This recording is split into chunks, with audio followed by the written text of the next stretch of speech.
Welcome to the Talent Revolution Tales from the Trenches. I'm Joe Shambone. And I'm Jill Kniglio-Kirk. Jill, we have a fantastic guest with us, welcoming Adam Dickinson. Welcome to the show. Hi, Hey, Adam. thanks, Joe. Hey, Jill. Thanks for having me. For people that don't know Adam, he is a transition strategy advisor who helps high functioning adults interpret their inner signals and navigate career and life transitions with clarity and expanded awareness. He is currently focused on supporting U.S. federal workers that want to transition their careers into something that's new and more aligned. While spending over 15 years solving problems through logic at the FBI, and no, they're not watching or listening, Adam experienced a profound internal shift that forced him to look inward for answers. Through that process, he developed a grounded, accessible method for integrating intuition with logic so people can make aligned choices when life no longer fits who they've become. Again, welcome, Adam. Anything I missed on that nice intro? And again, not too scripted, but I wanted to make sure I caught everything. Yeah, no, you did a great job. You caught everything. It sounded perfect, Joe. I appreciate that. You did a good job. Well, thanks. Yeah. Adam, I am so glad to have you here. In fact, there's a time in my life I wish I had known you a while ago, because it would have been nice to have someone in my Rolodex, so to speak, not to date myself, that Mhm. had your skills and expertise. But I find that when a person like you transitions into focusing in an area like this, there's some moment in time that, Mhm. speaks to them. Can you maybe share a little bit of how this happened and what inspired you? Yeah, sure. Great question. For me, it really started about almost a decade ago. I was midway through my career at the FBI as an analyst. And it's all started kind of with a painful life experience. Someone important to me, we separated.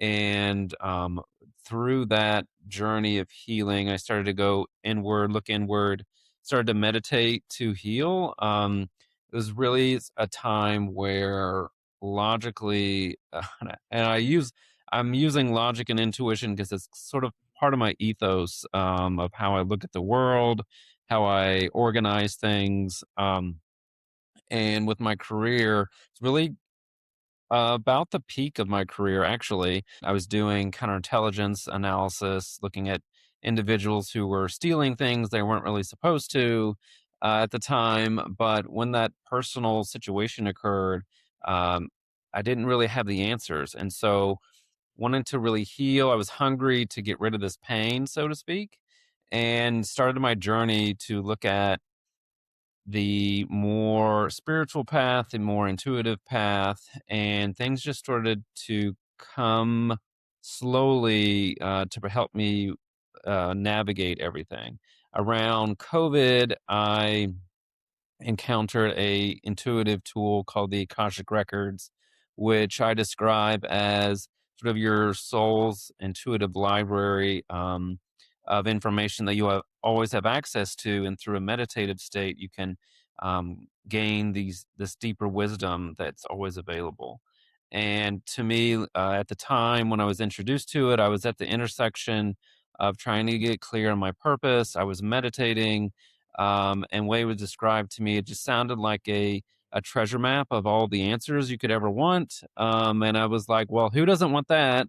And funny enough, coming full circle to 2026, I now, when I'm working with clients, I just sort of describe this modality as sort of like a soul aligned chat GPT. When I'm working with someone, they have access to that database. And last year, when the federal government was going through changes, I knew professionally that I had sort of done all the tasks and responsibilities that I wanted to do at the FBI.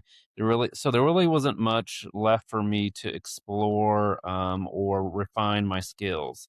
And with that, I also wanted to continue down this intuitive path where it's not only guiding myself but guiding other individuals. And lastly, sort of the last component of what inspired me to go into entrepreneurship, leave the FBI, was I have a vision where what I'm doing now is sort of commonplace. It's sort of a new norm where the information that is always available to you, but not really readily observable by the five senses, you could say, is talked about, is used. This metaphysical sort of information is always there, and it's commonly used in decision making.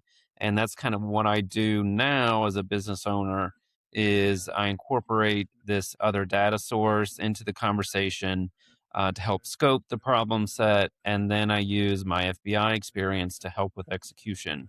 So I look at all the data points of someone's life, simplify it, and help them kind of go forward on a step by step basis. But all those different sort of developments in my life coming together, that's what inspired me to sort of leave the FBI and come to what you see now as sort of a business owner. So, yeah, hopefully that helps. Yeah, no, it's fascinating, and I love the term treasure map, right? Because I think there's, so many clues that we often have that when we're not really in the right frame of mind and we're not really in touch and maybe thinking clearly, we miss those signs. And Mm, sometimes later, through conversation, through exploration, through getting help and guidance, other people can help us see all those signs and realize those are clues to maybe finding our purpose. So, very fascinating and definitely resonates with me. mm, And I think having a process and having a person that can help you navigate that is certainly a very much needed thing in today's world as people really think about, I'm doing this every day. I'm spending all this time doing things, but am I really feeling fulfilled? Am I finding that, purpose and finding that joy, right? right. And such. So definitely makes sense to me. Yeah. So you- the first part of solving a problem is understanding you have a problem, or you have a need, or you have a deficiency somewhere. So, Hmm. and I think that recognition is the hardest part for folks. So, Adam, how does somebody realize that they need, I don't want to say help is the wrong thing, but direction, guidance, support? How do they recognize that? Yeah, that's a great question. It can be maybe slightly challenging if you're not readily looking for anything for a solution of some kind, or you don't recognize that you have the problem. But I would say some of the clients that I've worked with, some themes have come up. One is they keep running into the same problem over and over again and not sure how to get out of it, how to solve the problem logically. And so, what they're really needing is this more inward looking solution. But they just get frustrated with the same thing over and over again. And so they're feeling like they're in a rock and a hard place. And lately, this is something that I'm looking to help folks more and more with, is helping individuals escape or create that inner freedom of a self-imposed cage that they're in. Whether it be through the safety or familiar sort of confines, especially in a career setting that they're used to, they're sort of in a state where they're not really growing, they're just sort of in limbo. But they know something's off. They can't really feel it or describe it, but they can definitely tell that something is not really clicking. But generally, I've gotten so far a couple instances. One, they just keep running into the same problems over and over again. Two, they're feeling, I deal a lot with burnout and sort of misalignment, where their greater sort of purpose is stagnating, but they're not sure how to maneuver either the life situations that they're in, because a lot of the clients that I help have a lot of competing priorities, whether it be financial or family or health or um, relationships. I don't necessarily have expertise in all of those areas, but I help them sort of piece together all the different components and help them, and I advise them on different ways to approach it analytically. Um, Similarly, the career burnout issue is quite consistent with some of the individuals that I support. And then I'd say the last one area is, uh, recognizing that you might have an issue or a challenge is that um, you're wanting something more or something more satisfying, but you're not sure how to put your finger on it. There's like I would say describing it as you're sort of feeling empty or like a ghost, even just kind of going through the motions. And there's a lack of fulfillment there, a lack of joy and excitement. And that's where I kind of come in and sort of start on the more intuitive path and help them in a deeper level. Is career burnout the same in the public and private sector? Because I know you work with clients in both Oh. sides, and you're starting to see the private versus the public. Is it the same? Yeah. Oh, that's a good question. Let me take a moment to pause. Hmm. I'd say it actually is slightly different. There's some nuances. A lot of the more public sector, government related clients that I've supported have more of a, I would say they're looking for answers that are related to purpose. And they've kind of hit a moment where a threshold in their career where the burnout is coming from a sense of expectations, especially lately. Some of the clients I've helped around patriotism, like pushing around the needs of what's kind of been expected with government structures and institutions. And then slightly different on the private sector side, it's been pushing around money, pushing around the survival sort of instincts of I need to achieve, I need to keep going to it's either provide for myself or my family, but there's also sort of a push sort of culture that's creating this imbalance, if you will, on their body sort of not able to keep up with it, but their mind is wanting to keep going.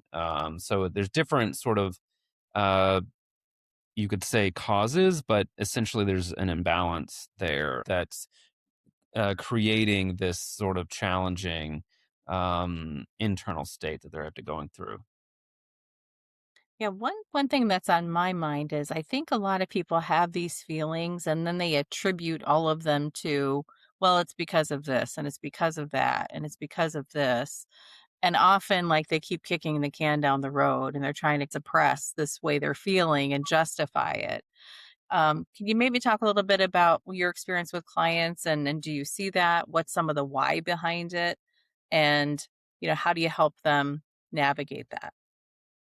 Yeah, so if I heard you, Jill, you're asking why some individuals have sort of postponed or why they're having trouble like executing and finally like taking that leap. Is that what you're asking?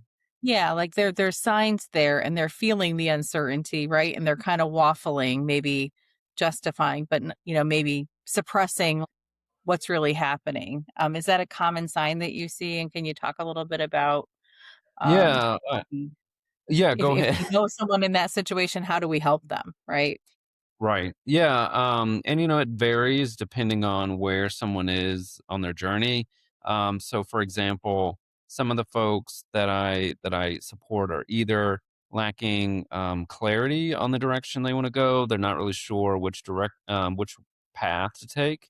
Other individuals know where to go, but they have more of um, I'll say a roadblock on trusting themselves and then finally wanting to have that more of identity transformation that's required at a deeper level. So for me, when I'm working with individuals, it kind of follows those three buckets of not knowing where to go, and then once they do know, they just have this sort of hiccup, if you will, on not really trusting the decisions that they're making. And then once they are starting to trust, it's a matter of um, having that accountability to be consistent.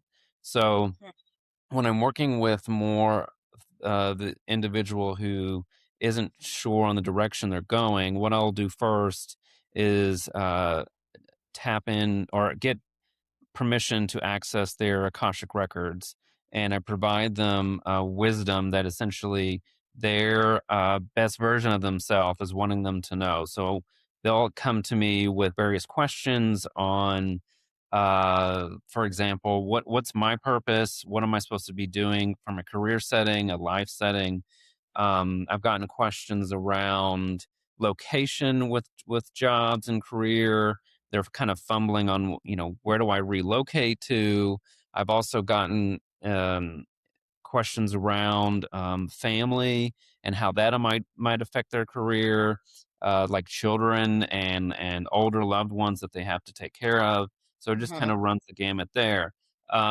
So first, I start with more the intuitive side, and what the Akashic Records does when I'm working with folks is it scopes things. It helps give an initial direction, and then once that's sort of that sets a foundation. And then when I switch over to the logical side, I'll do various analytic exercises to help them think through either through the problem set, whether it be doing alternative analysis, whether it be uh, creating assumptions and biases that might be affecting their decisions.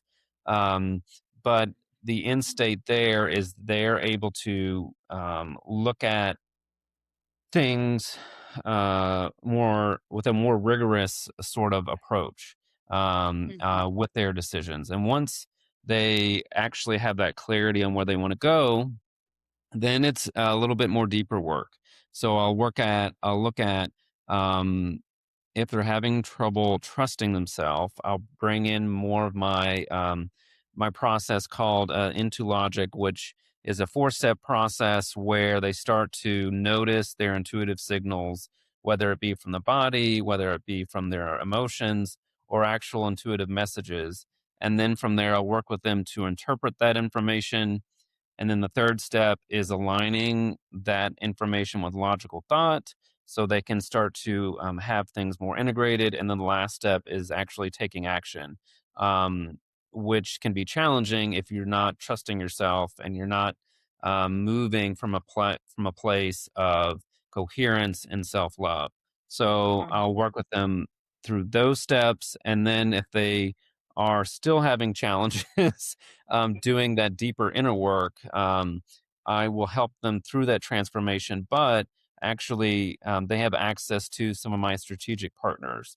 So if they are looking to develop their skills on the intuitive side, I will send them to more advanced practitioners, whether it be sort of somatic work and looking at that mind body connection and synchronization, whether it be my own Akashic Records instructors. I don't teach others how to do the records, so I'll send them to my mentors. Or if they want to learn more on the logical side, I'll send them to a foresight practitioner who looks at futures thinking and how to frame your mindset around that. And so they have access to all these different experts when they work with me to do more of that deeper work and identity transformation.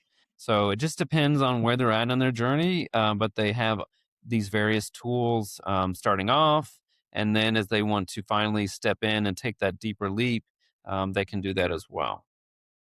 Yeah, I find that a lot of people feel like, what's wrong with me? Why am I going through this? Mm. Right. And they kind of start at this inward, kind of self blame and doubt and all these other things. But, one of the things I really believe in is if we're not growing, we're dying. Right. So I Mm, think, yeah. us embracing that this is all part of life's journey.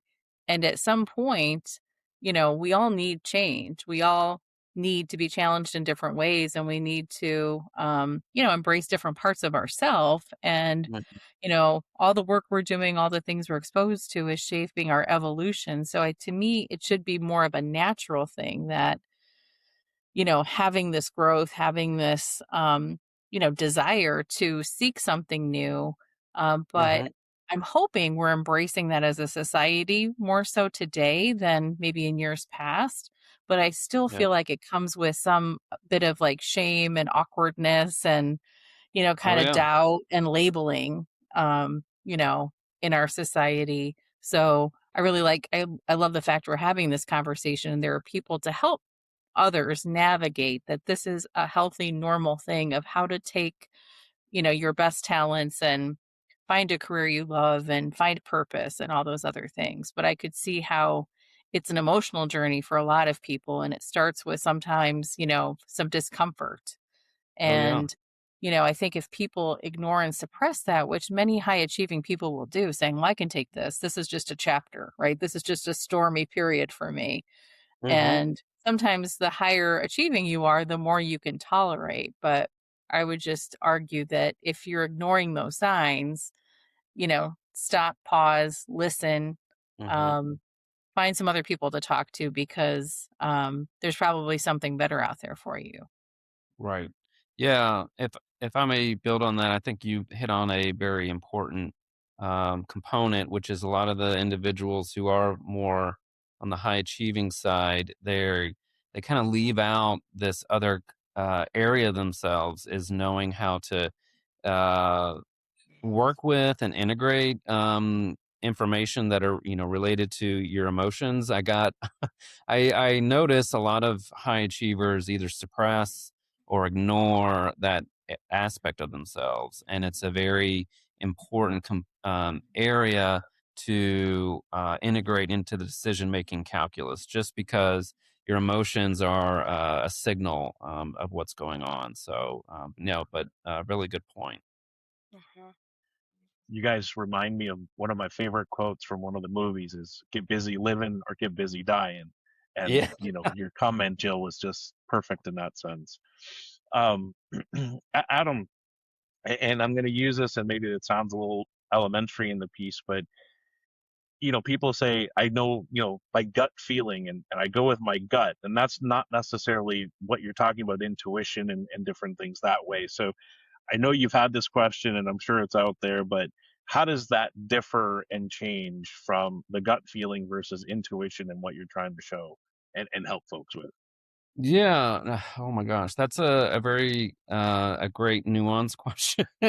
I'm, it's I'm, I'm the one with the doozies. So Yeah, yeah, that is a doozy. I will say that the distinction between intuition and gut is very personal, very person dependent. Just because the way I work with my own intuition and then versus the gut is different than someone else might. So, for example, the way I do my own sort of intuitive side is through my, I'll say, experience meditating, and then the with the Akashic records. I'll typically, depending on what's called for the situation, um, go into my Akashic records first. And you could say generally that process is sort of a, how to describe it, connecting to your gut through an intuitive framework. Uh, but often, sometimes if you're not familiar with how to translate the intuitive information, your gut can be confusing. Um, but I've done so many Akashic record readings that it's very easy for me to translate what my gut is telling me, and then use different intuitive tools to help expand upon that. So, for example, um, I have taken more instruction around how to do energy work through So, for example, remote viewing is another kind of common intuitive modality, and it requires a sense of observation and witnessing. Um, so you kind of take what your gut is telling you and then expand and refine the message. Um, so to your question, which is could be a complex one, I would start with knowing what your gut is telling you, and then expand that into different intuitive methods to help refine it, expand upon it, and build the information that you need to help them make better decision. Um, but I know that your gut can be very personal and very depending on how you perceive uh, your body, how you work with your body, and how you observe and witness the information when you're observing stillness. So it can be very personal dependent. I hope that helps. No, absolutely. No, I mean, you're right. I mean, everyone's gut is different, and because it goes with what you know, your knowledge, your experiences, and different things. And I just want to make sure everyone understands that there's a difference, right, in Yeah. that piece of Hmm. it. Yeah. Yeah. The other thing I was thinking about is a lot of the listeners are HR, talent acquisition, hiring leaders, a lot of job seekers, and different things that way. You know, any advice that you could think of to how could they help others, right? I mean, a lot of the folks that listen to our show helps others like you're doing, right? I'm thinking, how could they help themselves, but also maybe recognize someone else needs this kind of support and guidance. So, thoughts around that? Yeah, sure. And, if I go in a different direction, let me know.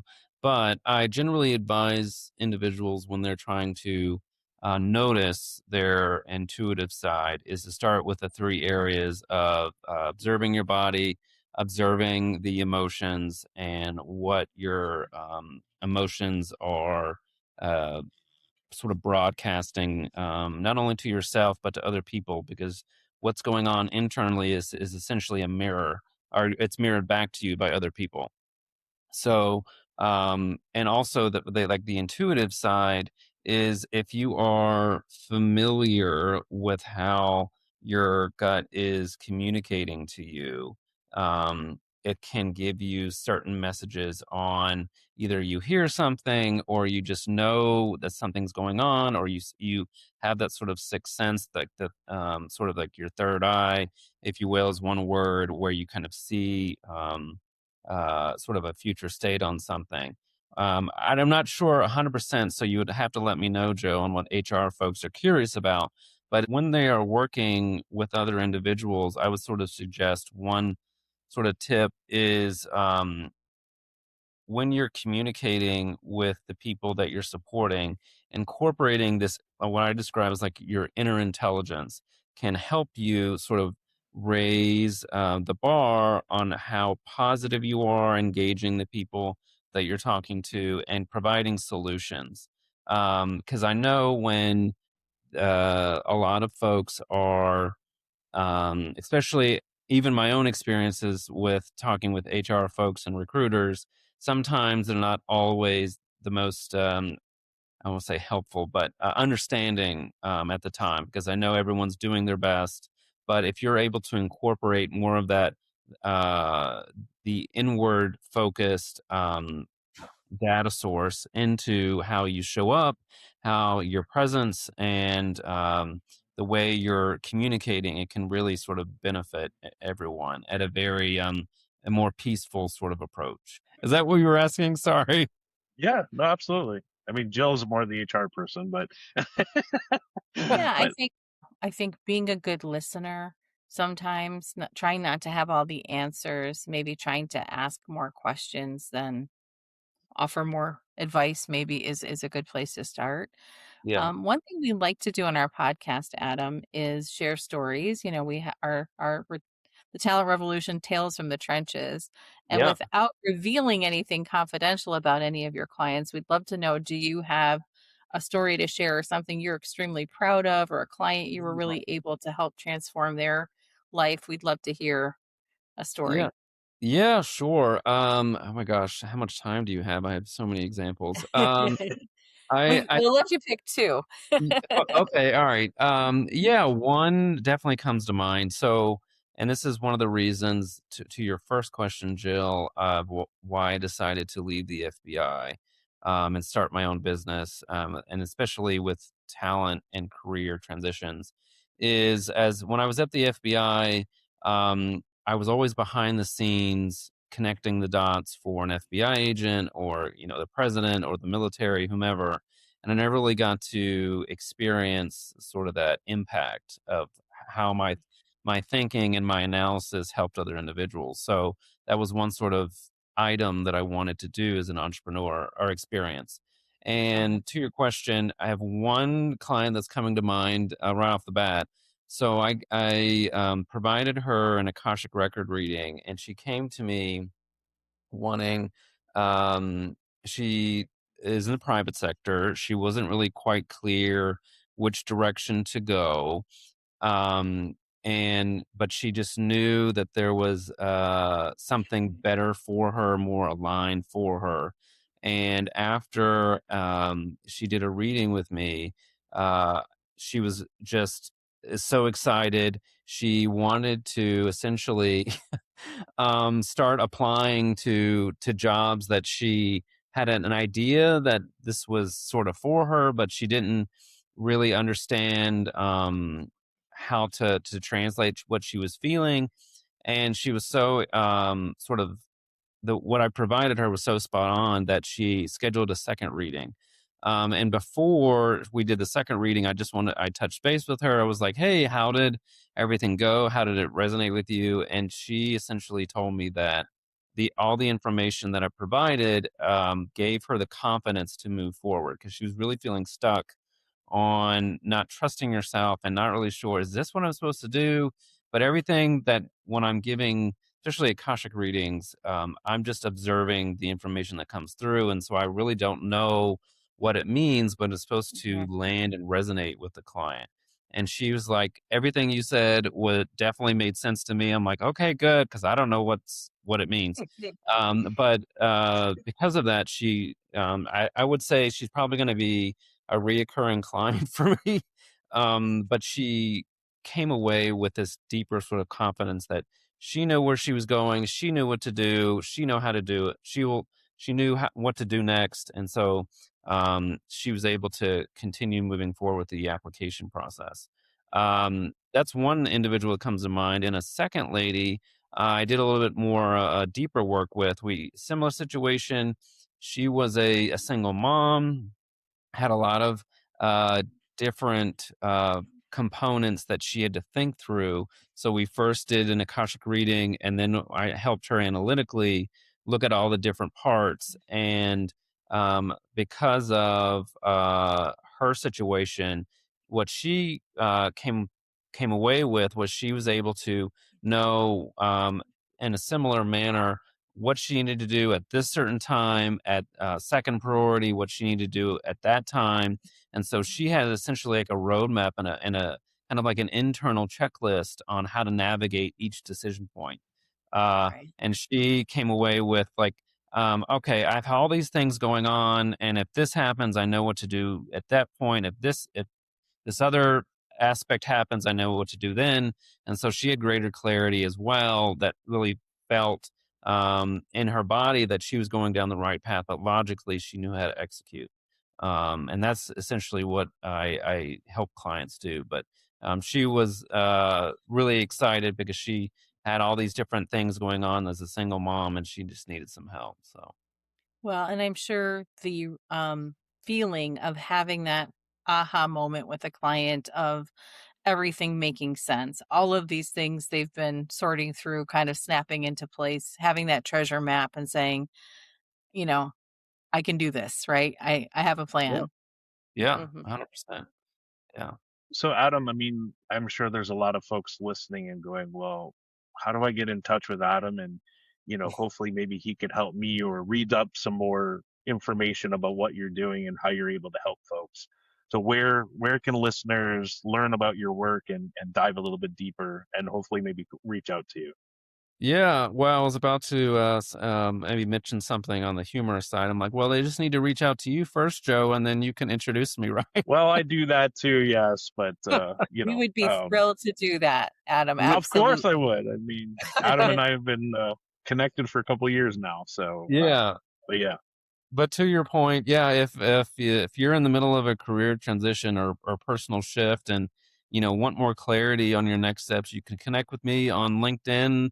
My moniker is Adam-R-Dickinson, or you can visit my website at www.adamrdickinson.com. Either way, especially on LinkedIn, I share weekly insights on how to integrate your logic to intuition in practical ways to understand your inner intelligence during reinvention. So, yeah, feel free to reach out to me, and excited to have a chat with you. Adam, this has been a great conversation. I think there's so many people out there kind of maybe suppressing, right? Kind of saying, I've got this itch, something in me is telling me something. So hopefully this is the catalyst that at least one person needs in order to kind of take that next step. But great work you're doing. Really appreciate having you on today. Fascinated by your background and how your career transitioned and how you're helping so many people now in your work. So thanks again. We appreciate you being on with us. Yeah, thanks, Jill. It was lovely to chat with you all, and thank you for the opportunity. Really appreciate it. Thank you again, Adam. Thanks, Jill. Appreciate everyone listening. Maybe next time we'll get into some FBI stories, but we'll have to tune in on that side. Like, share, and comment, and we will see you soon. Have a good one.